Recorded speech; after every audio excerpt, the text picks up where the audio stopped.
மாணவர்களே, நீங்கள் குழப்பமா இருக்கீங்களா? அப்போ கண்டிப்பாக இந்த வீடியோவை பாருங்கள். இது உங்களுக்கு ரொம்ப உபயோகமாக இருக்கும். இன்றைய சூழ்நிலையில் மாணவர்கள் பல்வேறு கேள்விகளால் தொலைக்கப்படுறாங்க.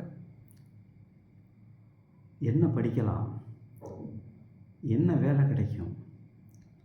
நான் சரியான பாதையில் தான் போகிறேனா? மற்றவங்க எல்லாரும் சீக்கிரமாக போயிட்டாங்களே, நான் மட்டும் இதே இடத்துல நின்றுக்கிட்டு இருக்கேனே.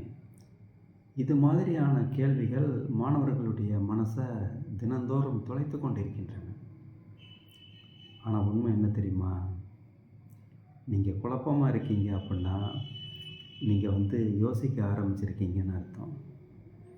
குழப்பம் அப்படிங்கிறது ஒரு மனசோட ஒரு நோய் கிடையாது. அது மனசுடைய ஒரு மென்டல் ஸ்டேட். அது நீங்கள் நல்லா யோசிச்சு பாருங்கள்.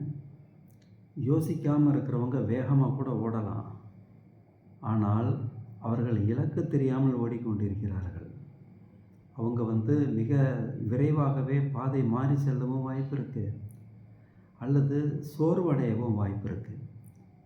நீங்கள் ஒரு நிமிஷம் நின்று யோசிச்சிங்கன்னா உங்கள் குழப்பங்களுக்கான தீர்வு கிடைக்கும்.